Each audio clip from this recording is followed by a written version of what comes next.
reconstruction of city roads to be completed in time for the Games. Prime Minister says new legislations will be introduced for government operations. And contractors claim million kina payments from PNG Power. This is National EMTV News with Tokana Hasavi. Good evening and thanks for joining me again for Tuesday's news. Well, all roads in Port Moresby currently undergoing reconstruction will be ready on time for the 2015 Pacific Games. This assurance was given by NCD Governor Powis Parkip during the opening ceremony of the reconstructed Ward Strip Road today. During the ceremony, Governor Parkip also extended an invitation to city residents for the official opening of the first ever flyover from Erima to Gordons this Sunday. The Ward Strip Road separating PNG Education Institute and the Sejong Stadium has been upgraded to a 4-lane road.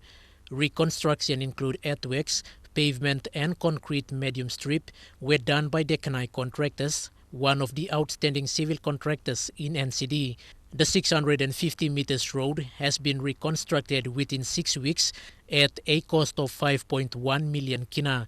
Streetlights were installed by Phoenix Limited at a cost of 290,000 kina. I'm honored and privileged to open this road, Wall Strip Road, for the Games. Today the road was officially opened for public use. It will serve as a route for Pacific Games entries into Sejong Stadium. However, NCD City Manager Leslie Alu says during Pacific Games, vehicles will be using only 2 lanes. It will be reduced back to a 2-lane road based on the activities surrounding the Pacific Games. But as soon as the Pacific Games is completed, this road will be a 4-lane road. NCD Governor Powis Parkip assured city residents that current reconstructed road will be completed on time for the Games. We are ready for the Games. You all will see we are doing the road at UPNG. It will be ready on time.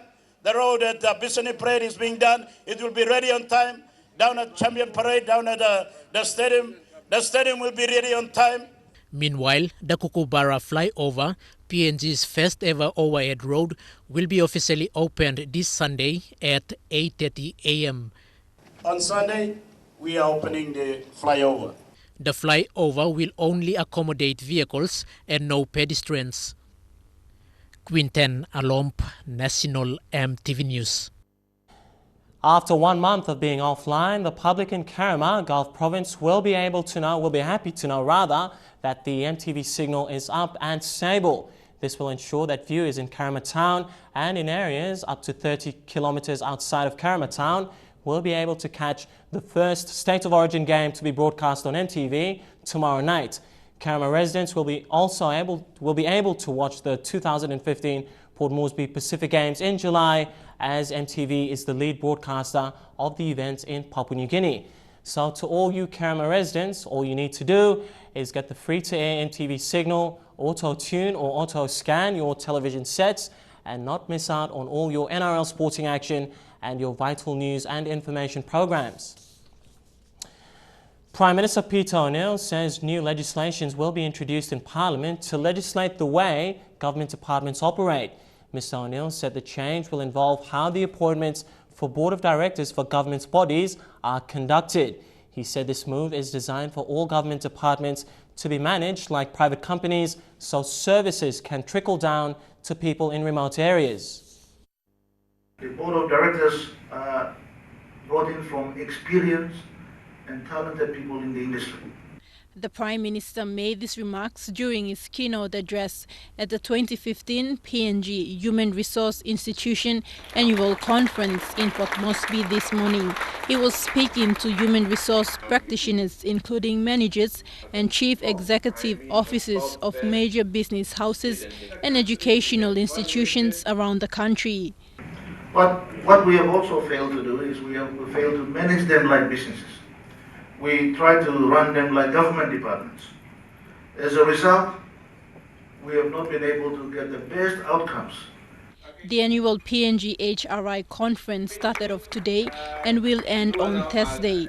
It is a professional body dealing with the development and management of human resources in PNG. Since its establishment in 1973, it has expanded its network internationally and created professional accreditation and HR undergraduate and graduate development and placements in parts of Papua New Guinea.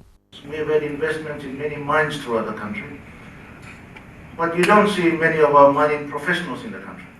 In fact, some of the best ones have gone overseas and working overseas. That's not good for our industry.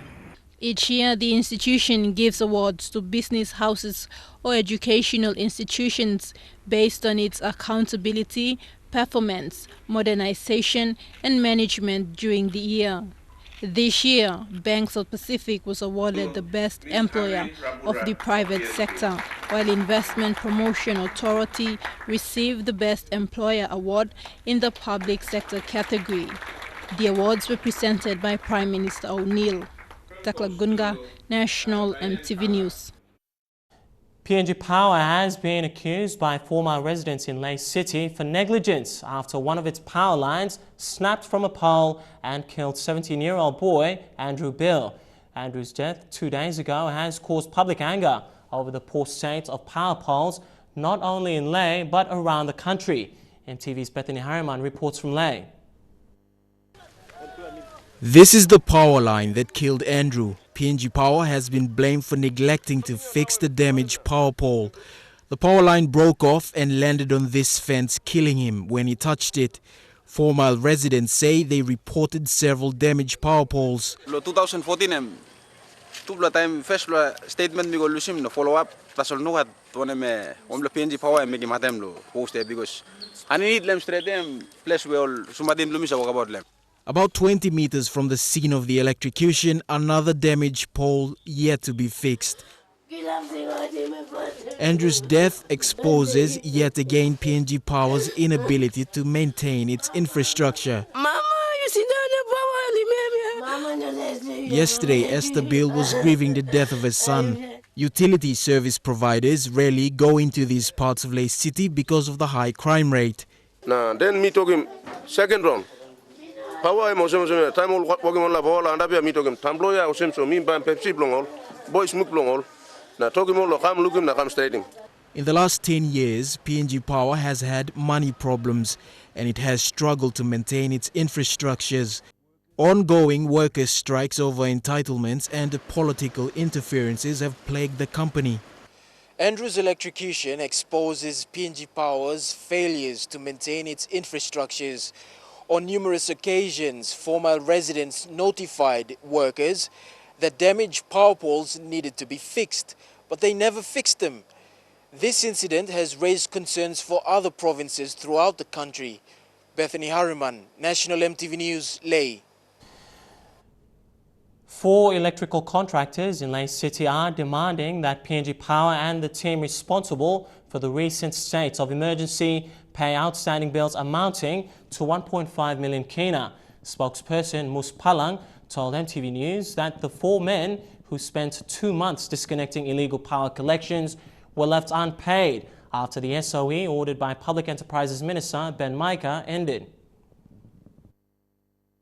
Mus Palang was at the PNG Power office this morning. He sent a letter yesterday to the Lae Police Metropolitan Commander alerting him that he may be shutting down the PNG Power Lae office in protest over money owed to him and 4 other contractors. Me like there's not nobody's telling me.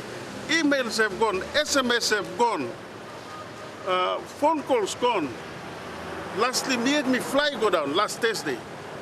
Mila looking CEO law explaining me this is something that it's got no time to talk to me on that. The protest didn't happen this morning. Senior PPL officers were attending to another meeting in Yonki in the Eastern Highlands. Senior management who could have provided answers weren't available. Now, we are 5 months down here waiting for that payment to come. Where are you guys? Mus Palang's Mus Electrical is owed 366,000 kina. Flames Electrical is owed 390,000. Freeline Consultants 430,000. and JSD Electrical 200,000. While money was collected during the state of emergency, all four men say their companies have not received any payments since. Tomorrow morning, the four men will be at the PNG Power office to seek answers from the management team. They've also called on the State Enterprises Minister Ben Micah to come out and explain who's responsible for their payments. Scott Waide, National MTV News, Lae. Opposition leader Don Pollier wants tougher penalties imposed on people accusing others of practicing sorcery. Pollier said people must move away from such beliefs as it has left a culture of brutal killing in the country. He called on the government to seriously enforce harsher penalties concerning the matter. Sorcery killings around the country have irked opposition leader Don Pollier. The recent in Enga, where a mother of 4 was murdered by 10 men while 2 women were chopped in Chimbu for allegedly practicing sorcery. Mr. Pollier said the belief of practicing sorcery is unbecoming in a country branded as a Christian nation. It's only affecting those who believe in it. The sorcery doesn't affect those who don't believe in it. Pollier said accusers of sorcery have created a culture of brutal killing. He wants tougher penalties imposed because those involved in killings walk away freely from the arms of the law. People who take advantage of this backwards, tarnished belief and start to murder people, especially women, I think they should be treated very, very seriously, and they should be punished in a very serious manner. In PNG, most sorcery-related killings happen in the Highlands region, while a few in coastal communities. From police observation, crimes related to sorcery are increasing, with family units breaking apart. As a law and order issue, I'm so concerned that it's been causing a lot of families to break down in the villages because families are accusing one another. Progress in enforcing laws on people believing in sorcery and practicing sorcery is still unclear, with no framework put forward by the government. The way forward for it is I want the communities like churches, NGOs, villages, the community, the stakeholders, the people in private, the people in government. I want us all to get together to do awareness. The opposition leader wants the government to come down hard on these and strengthen the arm of justice. The 1971 Sorcery Act has been repealed, but there are more to solve a sorcery-related crime. Jack Lapave Jr., National MTV News. Still to come, police investigate a series of armed robberies in Lae City. Also, counting begins for Bougainville elections, and Madang Resort gets an Excellence Award. Stay with us.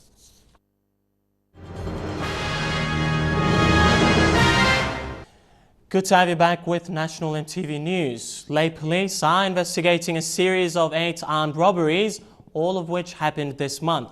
The robberies all happened in broad daylight, in full view of the public, and several were caught on security cameras. The latest robbery happened on Sunday. Last month, Pelgins in Lae was hit by a gang of 8 men. They arrived on a bus with PMV number plates. This footage recorded by a security camera shows them getting out of the bus and walking into the Pelgin shop at Malaita Street. Inside, one of the robbers pulls out what's become the standard weapon of choice, a modified staple gun. Another is armed with an axe. The cash registers are taken, and in less than 50 seconds the gang left. Outside, the passers-by are threatened with homemade weapons before they get into the bus and drive off. This month alone has seen 7 armed robberies, all targeting retail businesses. On the 1st of this month, Oceanic Communications was robbed. Freddy's was hit on the 3rd, Papindo on the 7th. Angel Computers in the center of Lae City was robbed on the 11th. On the 14th, UMW New Guinea. 4 days later, on the 18th, Phone House on 7th Street in the center of Lae City again was robbed. Same kind of weapons, the security guards were threatened and electronic goods were taken. On the 23rd, Able Computing, and on the 24th, Aviat. One of the suspects from the Phone House robbery has been captured by police. According to information obtained by MTV, the robbers are targeting shops that have a readily available supply of cash in the cash registers as well as shops that sell electronic goods that are on high demand on the streets of Lae. Scott White, National EMTV News, Lae. Disability advocate Brown Kapi wants the government to introduce a pension for people living with disability in the country.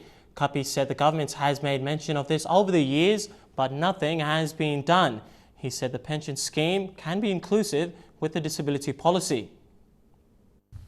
While praising the O'Neill Dion government for endorsing the disability policy and sign language in the country, Mr. Kapi said pension is the next best thing for people living with disability.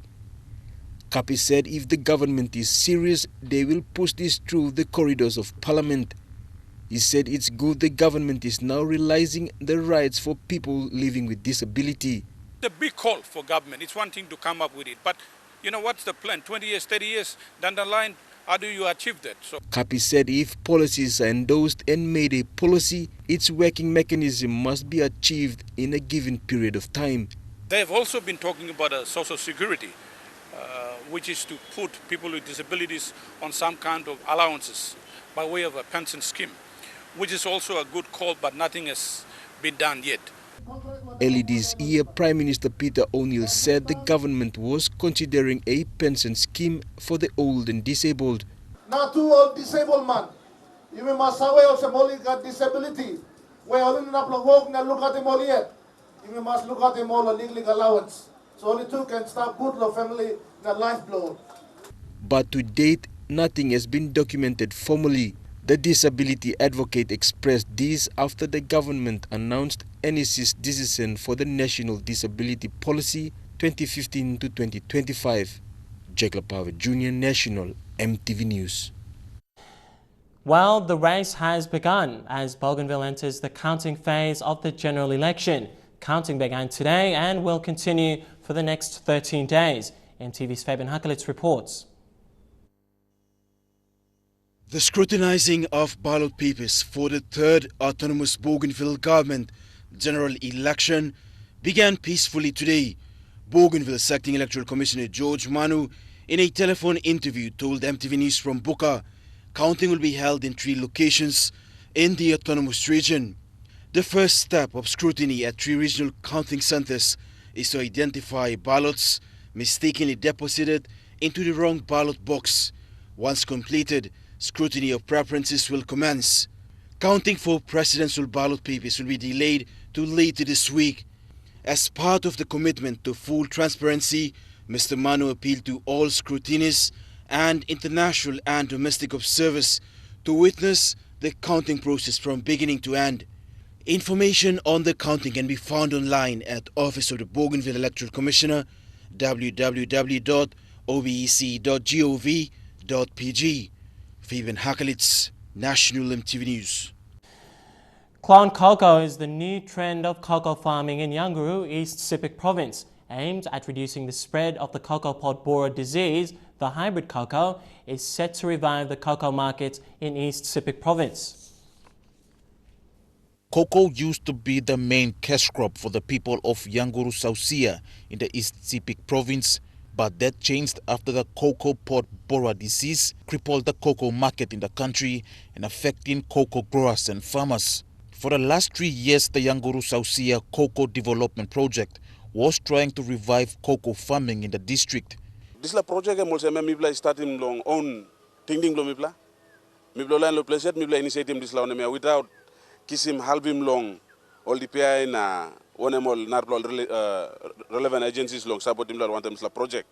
This is the nursery where the clone cocos have been planted to combat the pod borer disease. It was officially opened last Friday by the 2 opposition leaders. Chairman Isaiah Sanduma, who initiated this project, believes it will be a success in helping the community. But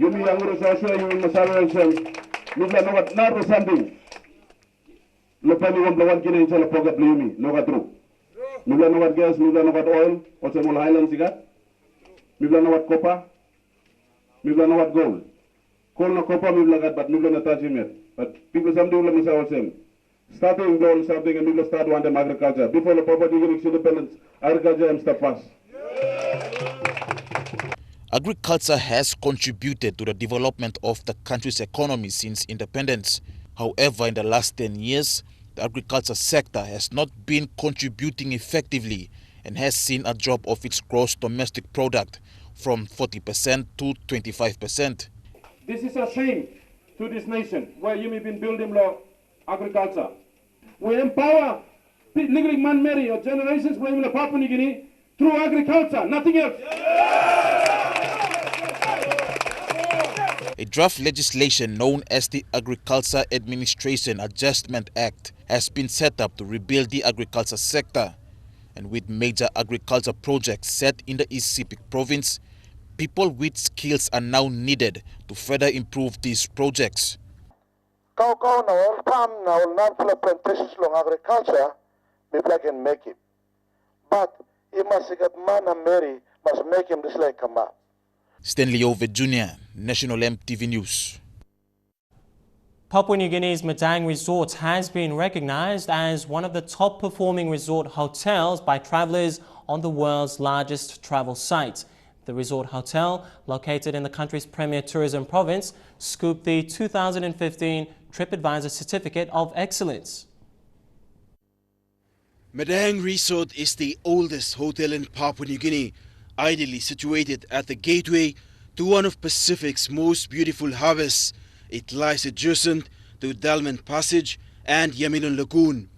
All Melanesian Tourist Services hotels were winners of the 2015 TripAdvisor Excellence Awards, third time in successive years. It's for excellence in hospitality, given only to establishments that consistently achieve great reviews from accommodations, eateries and attractions, for delivering superior customer experience. Managing Director Sir Peter Bata, speaking from Madang, said, "It's a remarkable vote of confidence to our hotels and continued commitment to excellence, showing the world a PNG company can deliver world-class services in PNG and Australia." Sir Peter thanked all past guests both in PNG and Australia who took the time to complete a review on TripAdvisor. TripAdvisor is the world's largest travel site that enables travelers to plan and book the perfect trip, dedicated in providing the tourism industry access to millions of monthly visitors. Fabian Hakelitz, National EMTV News. Well, now we take a look at the finance news. The kina closed unchanged at $0.3675 in the interbank market. At Bank South Pacific, our kina was trading at $0.36, $0.4568 Australian dollars, 0.3238 euro and 43.33 Japanese yen. Looking at commodity prices at New York close, gold, coffee, cocoa and copra all closed the day lower. Palm oil, crude oil and copper also closed the day lower. And finally, on the stock market, the Dow Jones closed at 53 points lower, the ASX closed at 64 points higher, and the All Ordinaries closed at 69 points higher as well. You're watching National EMTV News. We'll be back with more local reports after this break. Stay with us.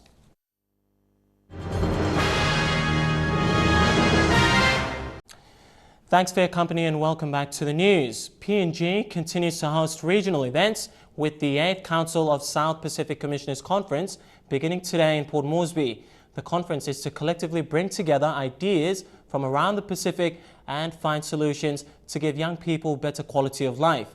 Acting Director General for the National Youth Development Authority, Norit Luyo, opened the 4-day event at the National Parliament this morning.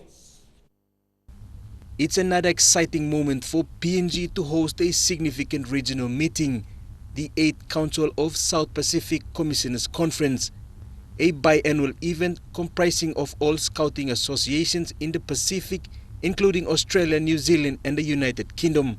We have 12 countries in the Pacific who are here with us, 22 delegates that are here, all commissioners, presidents and international commissioners. The 4 days of events began with representatives sharing ideas through an open forum to bring ideas and align with individual governments to support youth through scouting programs. Development of scouting in the area of South Pacific on how we can propagate and develop the scouting program and training within the area. The Scout program is supported by the National Youth Development Authority under the Community Development Department. Key agendas to be discussed are obstacles and challenges youths face in the region. Basically to share ideas and to see how they can cooperate in terms of partnership and how best they can source funding in terms of support in the areas of training and program to enhance scouting programs in the region. The formation of the Council of South Pacific Scouts Association is basically to enhance cooperation among Pacific Island countries through scouting associations for empowerment programs aimed in becoming responsible citizens and leaders in their respective countries. Chief Scout and Governor General Sir Michael Ogio will officially open the conference tomorrow at Lamana Hotel. Jack Lapave Jr., National EMTV News. Opposition leader Don Pollier has questioned Prime Minister Peter O'Neill on the 50 million kina initial funding of the Sepik Plains agro-industry project. Mr. Pollier raised this question when Parliament resumed today. The opposition leader was very serious with his 9 set of questions, demanding explanation from Prime Minister Peter O'Neill on progress, work and development of the Sepik Plains agro-industry project. Question number 6 is, of the 50 million released, how much was allocated as direct funding benefit to the landowners of the Sepik Plains, and will there be any support at all if there's no support given to them? But Prime Minister Peter O'Neill refuted the opposition leader's claims, saying the government has made a huge difference. We certainly wanted to invest quite a substantial amount of money in the Sepik Plains so that we can build the infrastructure, Mr. Speaker. No investor will go into such a difficult area if there's no roads, no power lines. And Mr. Speaker, I know for a fact that 65 kilometers of roads have been built. Power lines are already on their way into the project area, where, Mr. Speaker, this particular oil palm will be grown in the plains of Sepik, where the huge potential is there, Mr. Speaker. The unsatisfied opposition leader still insisted for the Prime Minister to explain. Copies of checks, ledgers that I have here, with regards to the questions I've raised to the floor of Parliament, to prove to the Prime Minister that I have facts and I'm speaking on those facts, not them here. Mr. O'Neill said that the national government must create a level of confidence for investors. It is not because of lack of investor confidence, Mr. Speaker. Mr. Speaker, investor confidence in this country, it is at its highest. The Prime Minister said to write to the minister responsible to give a detailed report of the project. Fabian Hakelitz, National EMTV News.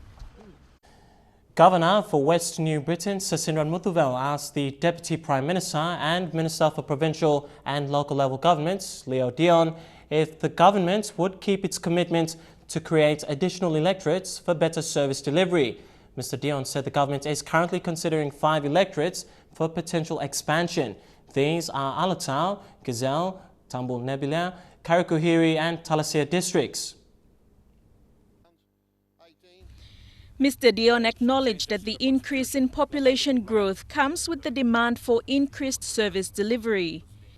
He said the status of the 5 districts will depend on an NEC decision. He said the laws that cover national, provincial and district boundaries need to be revisited. Boundaries Commission, MSTAP is in existence. Nami apply instruction long despla government long only must look quick, long despla something, long in order to realign boundaries in certain districts and local level governments as well. Mr. Dion said there are circumstances where, in consultation with the Boundaries Commission, Cabinet has to decide whether to split an electorate depending on the various situations involving land mass and population per a certain area. It got some formula where national planning look long in consultation one temipla and also with the Boundary Commission long only must come up long some decision where you must cabinet it must decide whether long splitting this plow electorates in comparison with the population and land mass. He said that certain provisions, such as more funding, should also be considered to compensate larger electorates in terms of population.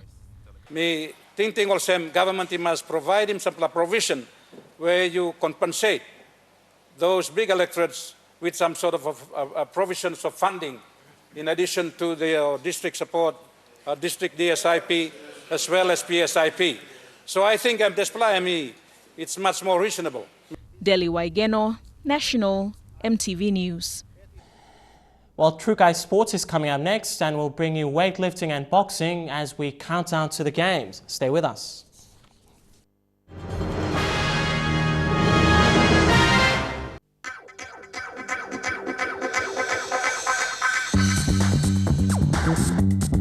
Trukai Sports.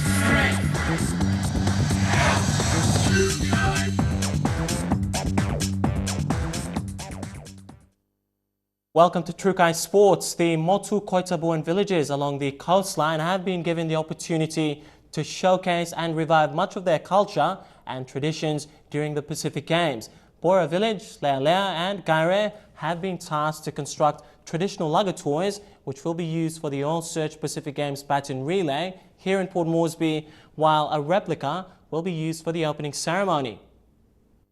The laka toy being built here in Lealea village is one of the 3 laka toys that will be used for the baton relay once it reaches the shores of Port Moresby. Now, the significance in the construction of these laka toys have everything to do with reviving the Motu Koitabuan culture and tradition. We have been given our timeline to complete this project by June 12, but as you can witness it by yourself that this laka toy, the project will be completed before that time. Now Iru, a village elder from Lealea village, is well versed with traditional customs. He says the games have not only allowed them to showcase much of their unseen cultural traditions, but has given them the opportunity to revive it. The significant importance of this project is we have to maintain that our great ancestors that has brought bring the goodwill of the whole community, the entire. So when reviving this cultural activity, it brings back a lot of memories. These 3 laka toys have been built from scratch with traditional materials, showing very little hints of modernization to their culture. Laka toy itself, as you can see, you can witness it by yourself, it's been materialized by its cultural materials and cultural norms. So there will be no problem because we have all these materials with us also. You can see behind me the Keva Bara laka toy is being built by traditional and cultural materials, again attributing to the revival of the Motu Koitabuan culture. Now this laka toy is expected to be completed in the next 2 weeks. Given their cultural significance to the history of Port Moresby, Makota Productions will also use their culture, traditions and practices in the opening ceremony. Without giving away too much, Nigel Jameson, co-artist director for Makota, indicates a colourful spectrum come the 4th of July. The excitement and enthusiasm to come, and to be involved is huge there. We've got over 1,000 kids involved. We've got a choir of 500. It's a spectacular affair. And I hope for all those who are going to be involved, it'll be, a chance of a lifetime. Lorraine Genia, National, MTV Sports. The PNG Weightlifting Federation announced its 19-member Pacific Games lineup yesterday, with Stephen Curry and Dikatoa leading the squad. Female lifters include Sandra Ako, Guba Hale and Mona Lisa Kasman will compete for the 2nd time after winning gold and bronze in the Numia Games in 2011. In the men's division, Baru Moria and Toa Udia will also return to the Games after finishing with silver and bronze medals in Numia. Several debutants, including rising star Freddie Owala, who competed in the Commonwealth Games in Scotland last year, will also compete. Those who also made the cuts include PNG Games athletes Stalin Kerehana of Bougainville, Eastern Highlands Andrew Sire, and Port Moresby-based female lifter Eden Kambi. The national boxing team has been in Baguio City, Philippines for their high-altitude training camp since the 29th of April. The team has been there and alongside boxers, training alongside boxers from the Philippines. They have had sparring sessions with boxers from the area and from other parts of the world. EMTV's Elijah Levet has this story. In an interview with President John Avera today, he said the team has been consistent with their training.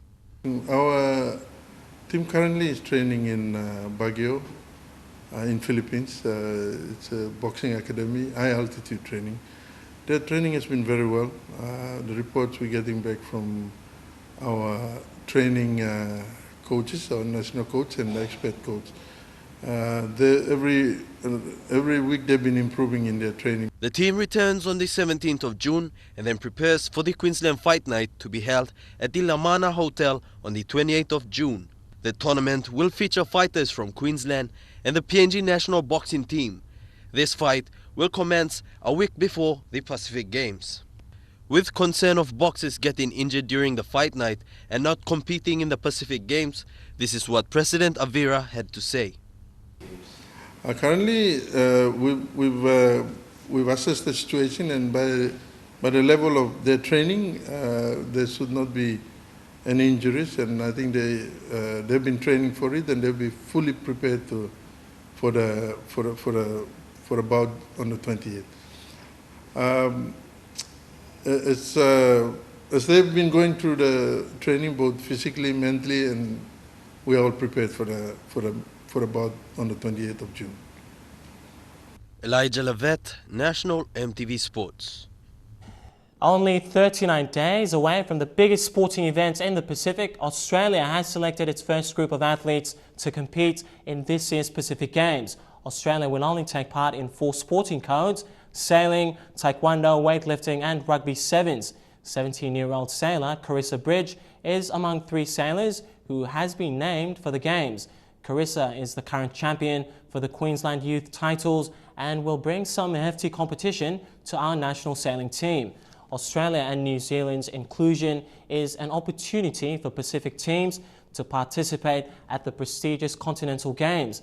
Team PNG Chef de Mission Richard Kasman said our athletes, especially in sailing and rugby sevens, will have added exposure. Well, still to come in True Guy Sports, Civic Ironman and NRL action. Stay with us. True Guy Sports. Good to have you back with True Guy Sports. The small but industrious hub of Wewak comes to life every year during the staging of the Civic Ironman event. More than 50 teams from neighbouring villages and communities in Wewak and respective teams around the country take part in this prestigious triathlon tournament. The Civic Ironman competition is scheduled for June 14 this year, with 40,000 kina up for grabs in cash and prizes. EMTV Scholar Sengi has more. Since its inception in 2004, the Civic Ironman event has been attracting over 50 teams to participate every year. In a province known to produce footballers and dominated by soccer, the triathlon event has captivated East Sepik province since the early days. 11 years on, and their mission to support athletes in the province and to raise funds to support health and education services remain firm. Wewak-based 18-year-old Troy Kua and 20-year-old Kazma Kamangip are the recent success stories of the Ironman competition. They have been selected into the PNG triathlon team this year. Each year, hundreds of children flock the swimming, cycling and running events that are staged in the weeks leading up to the Queen's birthday event. This year's event is now set for Sunday, the 14th of June in Wewak. With 23 teams registered, organizers are expecting over 30 teams to lock their teams in for this year's Civic Ironman. Scholar Sengi, National EMTV Sports. Over to NRL, despite missing 6 of their players to origin duties, the Brisbane Broncos have defeated the Newcastle Knights 31 points to 18 in Monday Night Football. The win sees Broncos second on the NRL points ladder behind competition leaders, the Melbourne Storm. After being the first to cross the try line, the Brisbane Broncos found themselves behind 18 points to 6 after 39 minutes, with the Newcastle Knights making use of possession of the football. Getting close, But the Broncos' second try of the match, an eventual match turner, came when Jack Reed grabbed the ball from Anthony Milford just centimeters away from the dead ball line a minute from halftime. See the Broncos jump right back into the contest. Racing through, too much speed, Jack Reed it is. The Broncos had a flying start to the second half, which saw 3 tries scored in the space of 7 minutes. McCullough catches them out. Despite the first half dominance by the Knights, they couldn't contain the Broncos as they ran away to a 30 points to 18 victory. Guy and went straight past him. The end of round 11 sees the Parramatta Eels at the bottom of the NRL points ladder and the Storm and Broncos at the top, both on 16 points apiece. Relinquish. What a win by Brisbane. Dion Combang, National EMTV Sports. Good win to the Brisbane Broncos. Well, that wraps up our sports segment tonight. The weather details on the other side of this break. Stay tuned. True Kai Sports.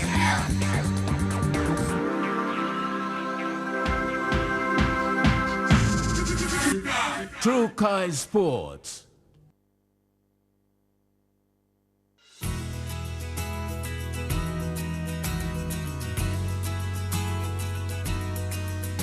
Looking at the weather forecast for tonight and tomorrow in southern region, Port Moresby, showers plus rain, rain in Allentown.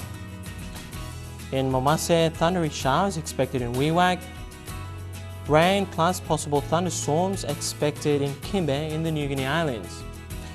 And lastly, in the Highlands region, all centres, showers plus rain. Now, before we go, quickly recapping our main stories again tonight. Construction of city roads to be completed in time for the Games. Also, Prime Minister says new legislations will be introduced for government operations, and contractors claim million kina payment from PNG Power Limited. Well, that's been the news, sports and weather tonight from the news team. Have a pleasant evening. Take care. Good night.